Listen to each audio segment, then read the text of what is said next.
నమస్తే, welcome to our channel. నేను సౌజన్య.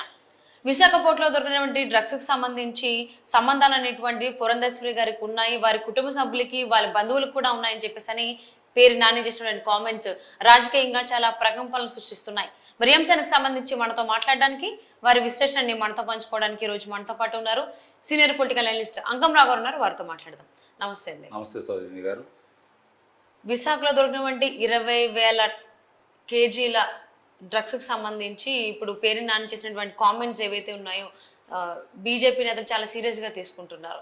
So Purandeswari గారికి సంబంధాలు ఉన్నాయని, వారి బంధువులకు కూడా ఏదైతే ఎక్స్పోర్ట్ కంపెనీ ఉందో సంధ్య ఆక్వా ఎక్స్పోర్ట్స్ కంపెనీ లిమిటెడ్ కి సంబంధించి వాళ్ళకి సంబంధాలు ఉన్నాయని చెప్పని చేసిన కామెంట్స్ అంటే బీజేపీ వాళ్ళు దీన్ని సీరియస్ గా తీసుకుంటారా అనుకోవాలా, లేకపోతే చూసి ఉంటారని అనుకోవాలా అంటారా?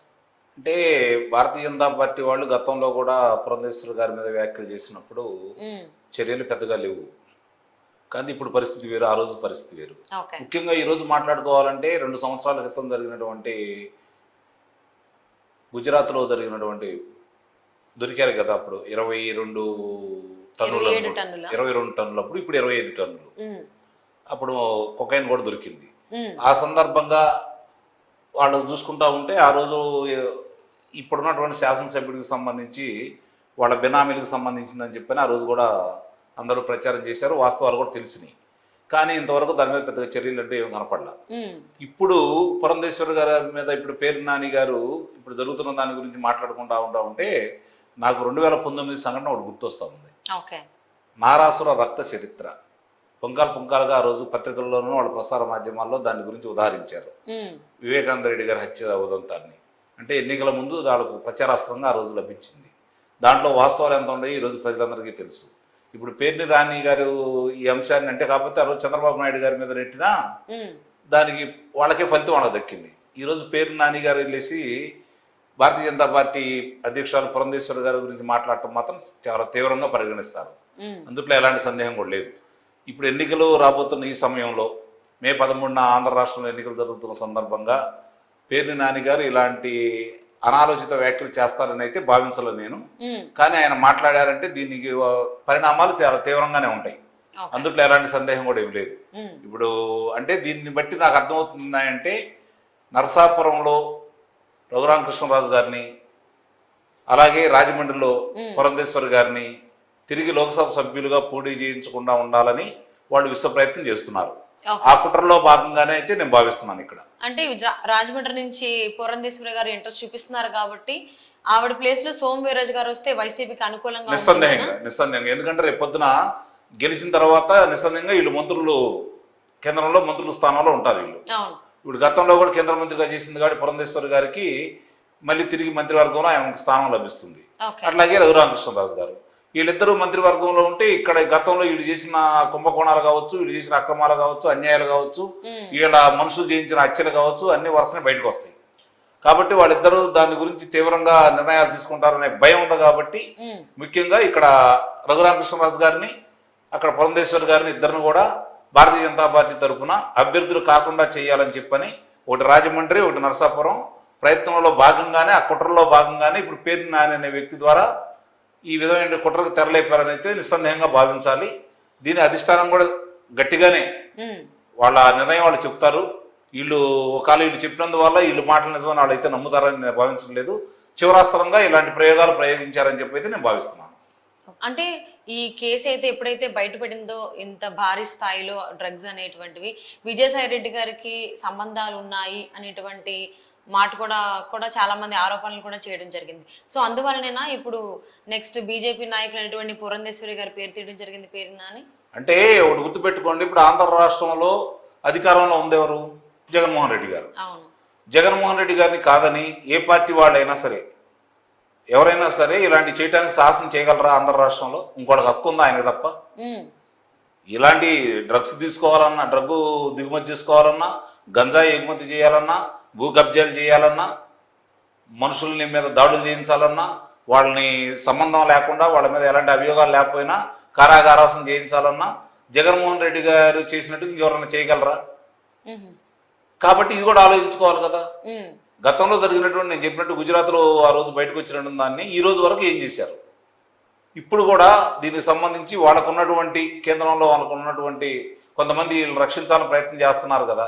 ఇప్పుడు కూడా జగన్మోహన్ రెడ్డి గారిని గెలిపించాలని రఘురామకృష్ణరాజు గారు కావచ్చు, లేదా పురంధేశ్వరి కావచ్చు, వీళ్ళు పోటీ చేయకుండా ఉండాలని చెప్పి విశ్వ ప్రయత్నం చేసేవాళ్ళు ఉన్నారు కదా ఎవడో మనుషులు. ముఖ్యంగా వాళ్ళ ద్వారా ఈ నాటకాలు ఆడిస్తున్నారని చెప్పి నాకైతే అనిపిస్తా ఉంది. ఓకే, సో అంటే దీనిపైన ఖచ్చితంగా బీజేపీ పెద్దలు సీరియస్ గానే తీసుకుంటారు అంటారు. నిస్సందేహంగా ఇక్కడ ఒకటి మాత్రం అర్థమైపోయింది, ఏళ్ళ ప్రభావం భారతీయ జనతా పార్టీ మీద ఉందా, పురంధేశ్వర్ గారిని నమ్ముతారా అనేది ఈ విషయంలో తెలిపోయింది ఇంకా. ఓకే, సో అంటే దీన్ని బట్టి పొత్తుకు సంబంధించి కూడా ఏమన్నా విభేదాలు అలాంటివి ఏమన్నా కూడా విభేదాలు సృష్టించాలని ప్రయత్నం చేస్తున్నారు. పొత్తులు చివరిదాకా కొనసాగకూడదని చెప్పి వాళ్ళు ఆ రోజుల్లో చేస్తున్నారు. కాబట్టి చూడాలి, దాన్ని బట్టి వీళ్ళు ఇలాంటి కుయుక్తులు పడినందువల్ల పొత్తులకు వచ్చిన ఇబ్బంది అయితే ఉండదు. అభ్యర్థుల విషయంలో ఇలా ఉండకూడదనే తలంపుతోటి వాళ్ళు ఈ కుట్రలో తెరలేపారనేది చాలా స్పష్టం. అందులో ఎలాంటి సందేహం కూడా ఏం లేదు. ఇప్పుడు వచ్చింది 16వ తారీఖు. ఇప్పుడు మనం చూసుకుంటా ఉంటే సిబిఐ గొప్పదా, సిఐడి గొప్పదా? సిబిఐ అని మీరు ఎట్టా అనుకుంటున్నారు? అవినాష్ రెడ్డి గారిని అరెస్ట్ చేయడానికి మేనమేషాలు లెక్క పెట్టి 3 రోజులు మల్లగొల్లాలు పడి ఏమి చేయకుండా ఎన్నికలిన సిబిఐ గొప్పదా? అర్ధరాత్రి పూట వెళ్ళి 14 సంవత్సరాలు ముఖ్యమంత్రిగా చేసి ఉన్నటువంటి మాజీ ముఖ్యమంత్రి అయినటువంటి చంద్రబాబు నాయుడు గారిని అరెస్ట్ చేసిన సిఐడి గొప్పదా?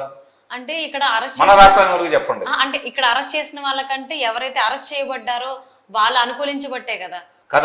కాబట్టి మరి అన్నప్పుడు సిబిఐ వాళ్ళకంటే వీళ్ళే ఇక్కడ రాష్ట్రం వరకు వీళ్ళే గొప్పవాడి కింద జమించుకోవాలి కదా. మరి వాళ్ళు ఏం చేస్తున్నారు? 16వ తారీఖు ఇక్కడికి వస్తే వాళ్ళ వేగులు ఏం చేస్తున్నాయి? కనీసం వాళ్ళకి ఏపీ పోలీసులు అసలు ఇన్ఫర్మేషన్ కూడా లేదు. అలా కాదు కదా, నిన్న వాళ్ళు వెళ్ళి సిబిఐ అధికారులు తనిఖీ చేయబోతా ఉంటే అడ్డుపడింది ఎవరు? అంటే వీళ్ళు వచ్చారని చెప్పేసి అని తెలిసి వాళ్ళు వచ్చారు తప్ప అది అక్కడికి డ్రగ్స్ వచ్చిన సంగతి వాళ్ళకి తెలియదు. పోలీసులకి తెలియక కాదు, తెలుసు. ఓకే, అధికారులు, పోలీసులు, ప్రజాప్రతినిధులు అందరూ కలిసి కుమ్మక్కైతేనే ఇలాంటివి జరుగుతాయి. గుర్తుపెట్టుకోండి, ఒక్కళ్ళ వల్ల ఎప్పుడు జరగదు. వీళ్ళు ముగ్గురు అనుకూలంగా ఉంటేనే ఇది జరిగింది. అది కాబట్టి ఇది ఇక్కడ ఉన్నటువంటి పోలీస్ శాఖ వారికి తెలుసు, అధికారులకి తెలుసు, ప్రభుత్వ పెద్దలకు ప్రమేయం ఉందనేది స్పష్టం. అందులో ఎలాంటి అనుమానం కూడా ఇవ్వలేదు. ఓకే, సో ఇప్పుడు కావాలని చెప్పేసి పురంధేశ్వరి గారి పేరు తీయడం జరిగిందంట డైవర్షన్ కోసం. నిస్సందేహంగా అందులో ఎలాంటి సందేహం కూడా ఇవ్వలేదు. ఓకే, అంటే డ్రగ్స్ గతంలో వీళ్ళ గుణగణాలు, వీళ్ళ వ్యవహారాలని క్షుణ్ణంగా తెలిసిన తర్వాత, గతంలో వీళ్ళు చేసిన ప్రచారాలని అబద్ధాలని తేలిన తర్వాత అసలు వీళ్ళ మాటల్లో విశ్వసనీయత అనేది ఉండదు కదా. కాబట్టే మాట్లాడుతున్నాం అట్లా. ఓకే, సో అండ్ బుద్ధిటి నుంచి కూడా అంటే డ్రగ్స్ కేసు తెలిసినప్పటి నుంచి కూడా దీని వెనకాల విజయసాయి రెడ్డి గారు ఉండుండొచ్చు. ఎందుకంటే ఇంతకు ముందు బ్రెజిల్కి సంబంధించినటువంటి ఆయనకి విశేష చెప్పడం జరిగింది అనే దాని మీద సత్సంబంధాలు ఉన్నాయని టాపిక్ వచ్చింది. విజయసాయి రెడ్డి గారు మీరు తక్కువ అంచనా వేస్తున్నారా? నేను ఎవరిని అంచనా చేయలేదు. ఐక్యరాజ్య సమితి ప్రధాన కార్యదర్శి కదా ఆయన. భారతదేశ తరపున విదేశీ వ్యవహారాలు నిర్వహించేది మొత్తం ఆయనే కదా. కాబట్టి ఆ అధికారంతో అప్పుడున్న బ్రెజిల్ అధ్యక్షుడిగా ఎన్నికైన 3 సంవత్సరాల క్రితం వారికి శుభాకాంక్షలు తెలియజేయడం జరిగింది. ఇంకోటి గుర్తుపెట్టుకోండి, లోకేష్ బాబు అనే వ్యక్తి 2 సంవత్సరాల క్రితమే బ్రెజిల్లో వీళ్ళకున్నటువంటి ఈ రహస్య ఒప్పందాలు, ఈ లావాదేవీల గురించి 2 సంవత్సరాల క్రితమే వ్యక్తం చేయడం కూడా జరిగింది. అంటే దీన్ని బట్టి అర్థమవుతుంది ఏంటి? భారతీయ జనతా పార్టీకి బ్రెజిల్తో సంబంధం ఉందా, లేకపోతే వైఎస్ఆర్సీపీ పార్టీకి సంబంధం ఉందా, తెలుగుదేశం పార్టీ వాళ్ళతో సంబంధం ఉందా? నిస్సందేహంగా వైఎస్ఆర్సీపీ పార్టీ వాళ్ళకి ఆ రోజు విజయసాయి రెడ్డి గారు పంపించారు కాబట్టి శుభాకాంక్షలు. ఈ నిస్సందేహంగా వాళ్ళ ప్రమేయం ఉందని చెప్పి ఒప్పుకోవాలి. ఓకే, అండ్ అలాగే ఈ డ్రగ్స్ అంశానికి సంబంధించి పేరు నాని పురంధేశ్వరి గారి పేరు తీశారు కాబట్టి దీనిపైన బీజేపీ పెద్దలు ఏ విధంగా రియాక్ట్ అవుతారు అనే దాన్ని బట్టి, సో వీళ్ళకి అంటే బీజేపీకి వైఎస్ఆర్సీపీకి సత్సంబంధాలు ఉన్నాయా లేవా, లేకపోతే నటిస్తున్నారు ఏంటనే తేడతనం అయిపోయిగా అందరూ భావిస్తున్నారు. చూద్దాం అసలు ఏం జరుగుతుంది, వీళ్ళకి సత్సంబంధాలు ఉన్నాయా లేవా అని.